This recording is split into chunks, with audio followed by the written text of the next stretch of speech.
今回はオキヒロ AI クリエイティブの指示書を使って字幕ファイルを AI で自動調整するといった解説動画になります。今回字幕ファイルを作成するのはこちらのキャップカットで行います。他の動画編集ソフト、例えばプレミアプロとかでも同じようなことができるかと思います。SRT と呼ばれる字幕ファイルが作成できるものであれば指示書と AI を使用して調整が可能です。まずキャップカットの場合、左上のキャプションからこちらの生成ボタンを押します。この機能はプロ版での機能になりますので、キャップカットの場合、字幕ファイルの生成は有料となります。こちらを押して字幕ファイルを生成していきます。ブリューとかも使えますが、ブリューは時間制限があったと思いますので、ある一定までは無料、それ以降は有料。で、プレミアプロは最初から有料になります。他にもダヴィンチだったりといったソフトもありますが、そちらはまだ僕は触ったことがないので、今後そちらでもやっていきたいかなとは思っています。少し待つとこのようにテロップが出来上がります。キャップカットの場合ですね、このように歯抜けになっている部分があったり、誤字脱字というのも多くあります。これはですね、日本語としても難しい部分がありまして、完璧に動画の言っていることを誤字脱字なく一発で出すっていうのは不可能だと思います。そちらをですね、これから AI で調整していきたいと思います。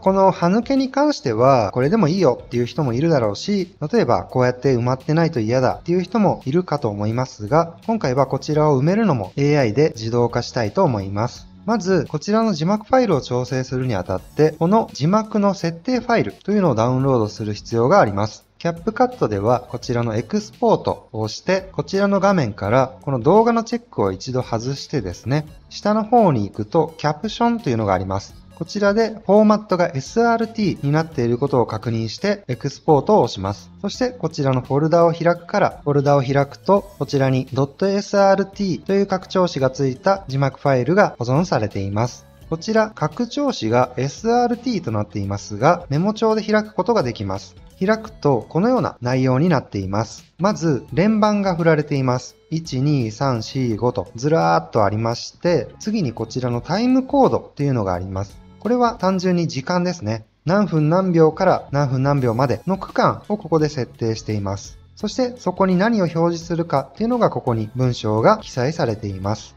こちらをですね、例えば Ctrl+H でメモ帳の検索置換機能を開いて誤字脱字を検索してですね、すべて置換とかでやっていくっていう方法もあります。ただ今回はまず AI でですね、この字幕を自動調整して、その後にこの検索置換で最終調整するといったような流れでやっていきます。あとですね、こちら見ていただければわかると思うんですが、今回はですね、Gemini に Go Pro がって書いてありますよね。こちらをですね、Gemini 2.5 Pro がっていう文章なんですね、本来は。だけど、2.5 Pro がみたいな感じで変な区切り方をしてしまっている。他にもですね、ここ 2.5 でさらにグレードアップしましたとありますよね。これは本来上に持っていきたいですよね。2.5 でさらにグレードアップしましたみたいな。これちょっと区切り方が短すぎますよね。これだけだとほんと一瞬で消えちゃうので字幕が読みにくいっていうことになってしまいます。他にもこことか、こちらのページ G とか、本来はこちらのページ、Gemini のモデル紹介ページになりますと、これ一連の文章だと思います。これも AI でつなげていこうと、今からそれをやります。そこで今回使用するのは、こちらの SRT ファイル修正用の指示文、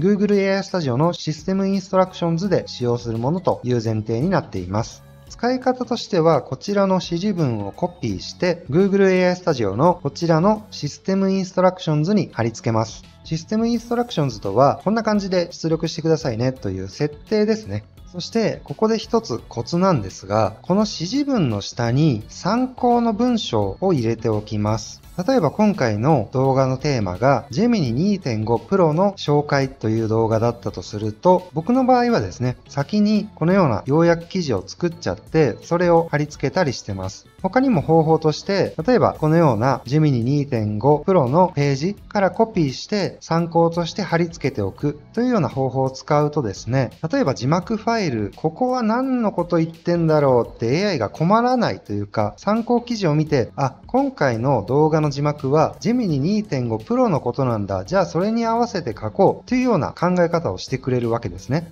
なので僕の場合だとこの記事を丸々コピーしちゃって、さっきのここシステムインストラクションズに追記しておきます。もうここは別にこれを参考にとか言わなくても、もう読み取ってくれるというのが最近の AI の凄さ。そして次にこちらの SRT の内容ですね。これをすべてコピーして入力欄の方に貼り付けます。この仕組みとしてはですね、上のシステムインストラクションズのまず指示文をベースに、下の参考記事から何の動画の字幕なのかというのを大体推測して入力欄の SRT ファイルを調整してくれるといったような仕組みになります。なので、このシステムインストラクションズと入力欄両方使わないと実現できなかった方法で、最近ですね、Google AI Studio ではこれができるようになりました。で、モデルに関しては Gemini 2.5 Pro というのが、こちらもつい最近ですね、2025年3月25日に試験運用版でリリースされたものが Gemini 2.5 Pro。これがほんとすごいモデルなんで、今回こちらを使用していきます。で、重要な設定としてテンパラチャー。こちらは忠実度と創造性のような数値になりまして、ここは0。この指示に対して忠実に出力をさせるために0にします。ちなみに Gemini 2.5 Pro の何がすごいかというとですね、こちらのアウトプットレンジが64000トークンに増えたことです。64000トークンというと文庫本1冊と言われたりします。約10万文字。これはブレがあると思いますが、それぐらいはいけちゃうんじゃないかと言われています。今までは8192トークン、約1万5000文字以下ぐらいだったと思うんですが、それがですね、8倍とかぐらいまで増えたということになります。これはすごいことですね。なので今回の SRT ファイル、文字数が2万3000文字ぐらいあるんですけど、これも一発でやってくれるんじゃないかなと思います。今までは分割しないとできなかったんですね。だけどこの 2.5 Pro が出たことにより一発でいけると期待しています。この設定で実行をしていきます。2.5 Pro の場合、実行するとここでシンキング、まず分析を開始します。どんな感じの字幕なんだろうとかですね、ここでちゃんとですね、2.5 Pro の試験運用版とか、いろいろ考えてくれていますよね。これで誤字脱字を修正しやすくなるんですね。何も参考記事とかないとなかなか間違えた字にしちゃったりとかすることがあります。で、ここで考えてるのがすごいですよね、これね。今回はですね、Gemini 2ってさっき区切られていたところを次の字幕と結合候補みたいな感じで考えて、ちゃんと今回はですね、Gemini 2.5 Pro が手直してくれている。まずここで過程をずっと出してくれるというのが 2.5 Pro の仕様のようです。こんな感じでずっと番号的には497まで SRT の番号があって全部こんな感じで考えてくれます。で、その後に SRT ファイルの中身を出力してくれるといったような仕組みになってます。バーっといってますね。すごい。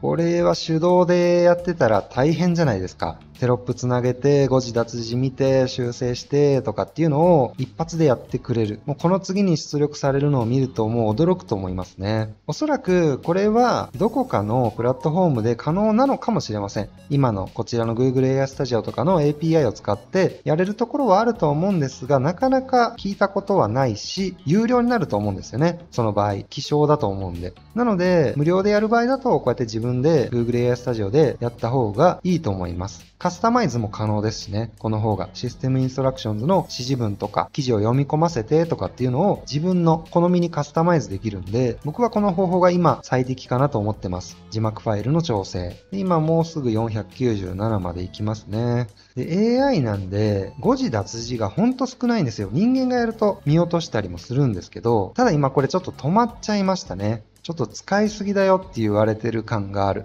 これがね、トークン制限引っかかったのかな。6万5000だとなかなか引っかからないと思ったけど、ちょっと止まっちゃうことがあると。こういう場合は分割した方がいいですね。2.5 Pro でも止まっちゃったんで、分割方法でやります。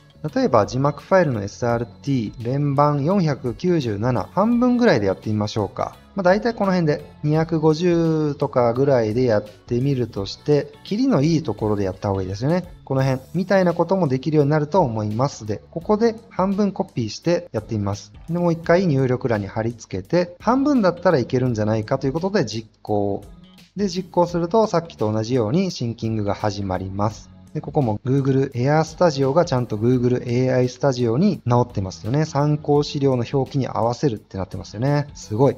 Gemini 2.0 Pro もちゃんとこのように英語に直してくれたりとか。で、またずらーっと始まりまして、半分だったらいけるでしょう。でこの方法はもともと 2.0 のフラッシュシンキングっていう手法ですよね。このように考えてから出力するみたいなのがフラッシュシンキングと呼ばれるもので、今回 Gemini 2.5 Pro はこれが使用されている、この仕組みが使用されている。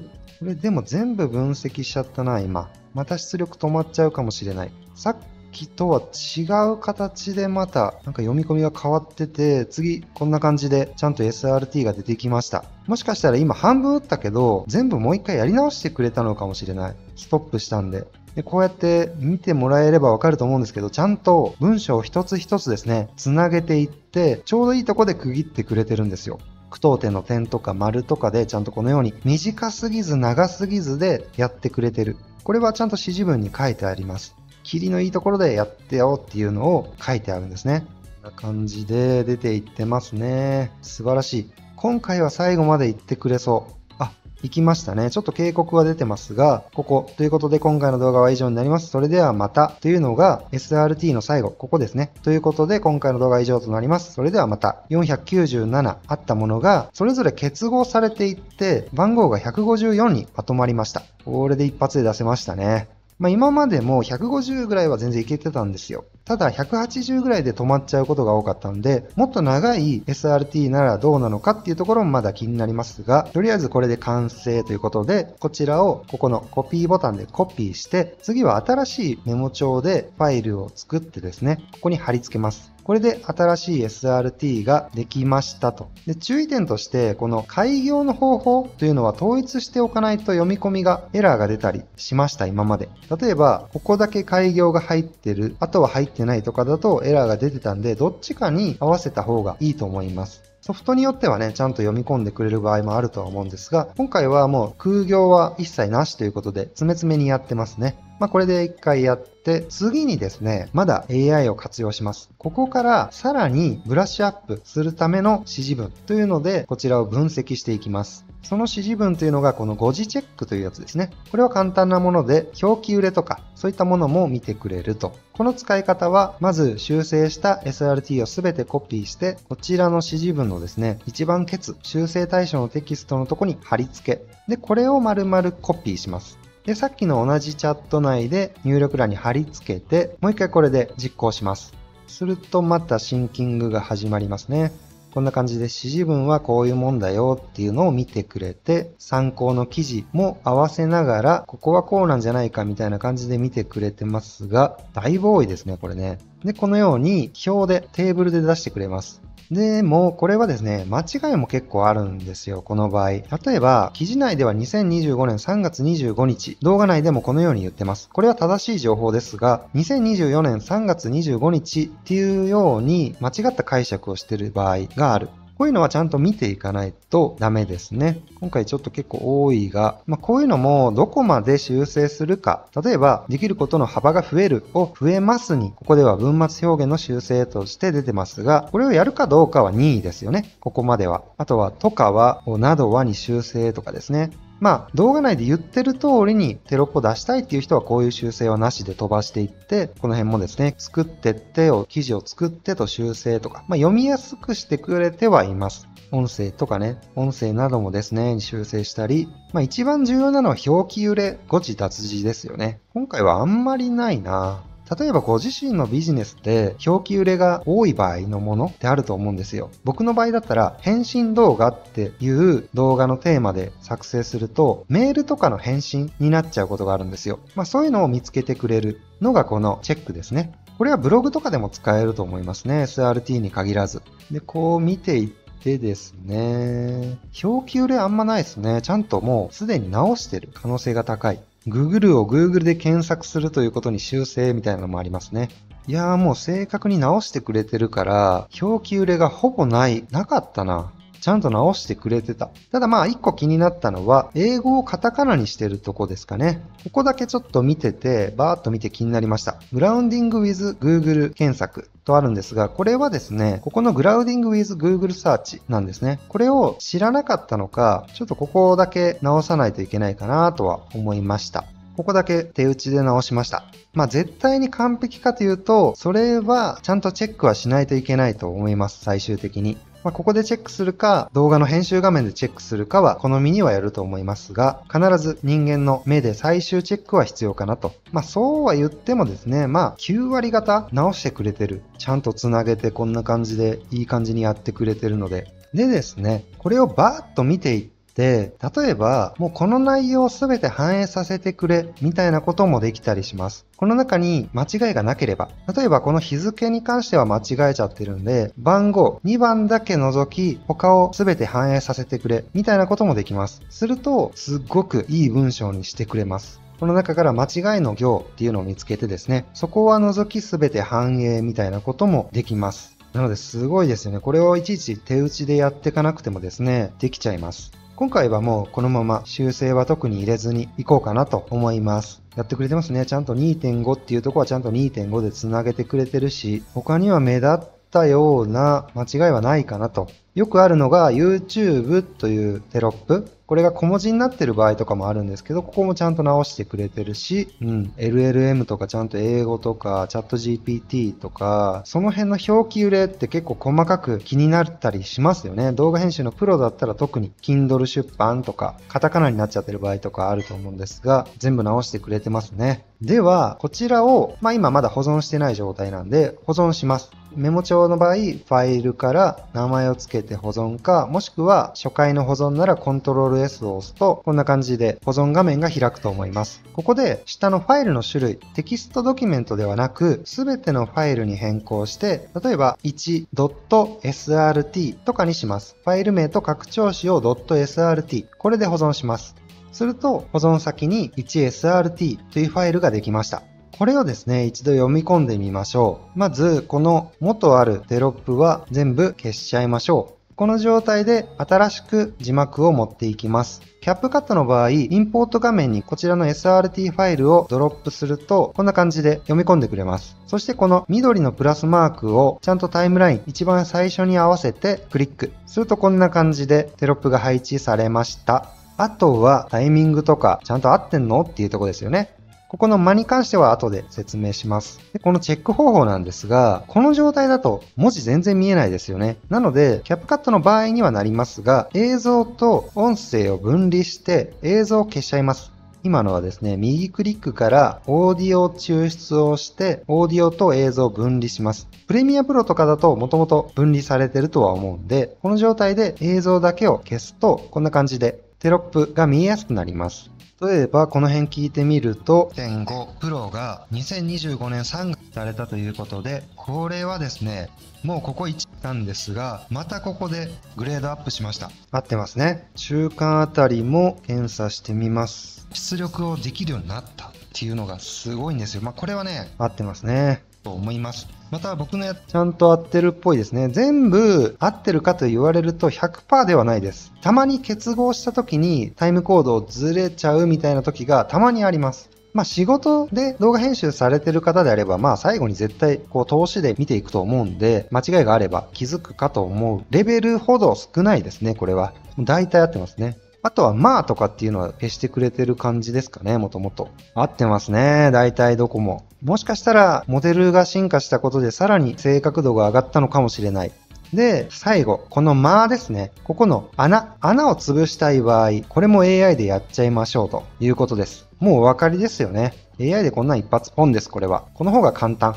次はですね、タイムコード調整という指示文を使います。これはここに SRT の入力というのがあるので、修正後の SRT の内容をコピーして、ここに貼り付け、そして指示文をすべてコピーして、次はですね、タイムコードの調整だけなんで、余計な情報を一回リセットするために、クリエイトプロンプトで新しくチャットを作成して、こちらの入力欄に貼り付けましょう。で、ここではですね、モデルを変更します。2.5 プロはちょっと賢すぎるので、2.0 のフラッシュを使用します。そしてテンパラチャーは0。これで実行。するとこんな感じでですね、ずらーっとタイムコードを合わせていってくれてます。仕組みとしてはこちらのタイムコードの終わりと次の開始のタイムコードを合わせる仕組みですね。そうすると全ての穴が潰れます。例えば次が3250ってなっているのであれば、前の終わりは3250になる。すると間が一切ないっていうことになりますよね。例えば一番上、2番目の3250に合っていってますよね。全部こんな感じで、終わりと始まりがタイムコードが合っていっている。ずらーっとですね。これでですね、穴が潰れました。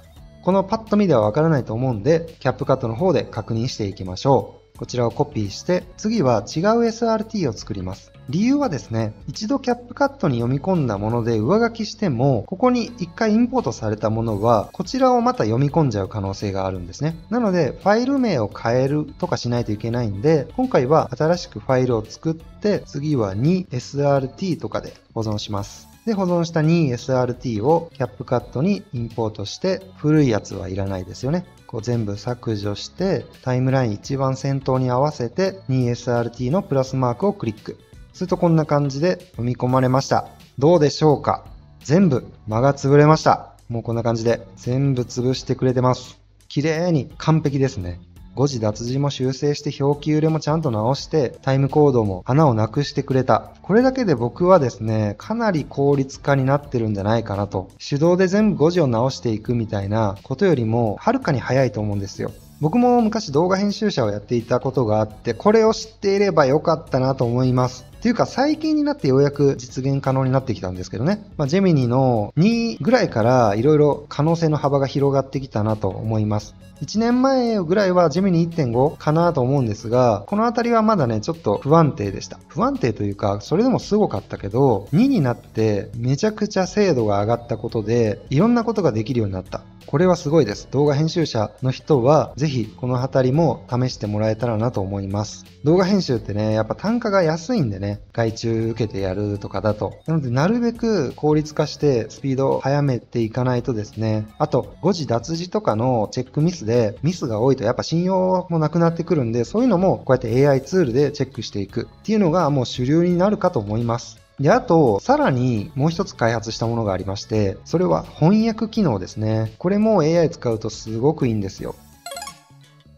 ということで今回は Google AI Studio を使って SRT 字幕ファイルを自動調整する方法を解説しました。今回のような指示書はこちらの販売指示書一覧、こちらのページに置いてあります。了解返信動画プロンプトだったり、キメラ融合動画プロンプトだったり、YouTube の SEO 対策とか、X、ツイート用の指示書であったり、記事作成の指示書、WordPress の SEO 対策の指示書などなどですね。今回の SRT 調整指示書に関しても再度調整してアップしておきます。他にもですね、AI 返信動画講座っていうのもやっていたり、カスタム指示書の作成、こういう指示書が欲しいんです、みたいな、指示文が欲しいです、みたいな感じの人はこちらからご依頼ください。そして最近始めたのがチャットマガジン。チャットワークの受信専用グループがあります。そこで今回のような裏技というか AI を使ったクリエイティブに役立つ情報をその都度配信しています。思いついた瞬間に発信していくという感じで今スタートしました。動画編集でもですね、今回のような AI 活用というのはもう今後絶対必要になってきますし、そういう手法をですね、無料で知りたいという方はこちらからご覧ください。完全無料で参加いただけます。僕も昔動画編集者をやっていたということもあって大変さはよくわかります。そういう動画編集者さんの助けになりたいと思って AI でどうやったら効率化できるかっていうのを常に考えていたりします。お問い合わせに関してもホームページからできますので、質問がある方はお問い合わせください。今回の動画は以上になります。それではまた。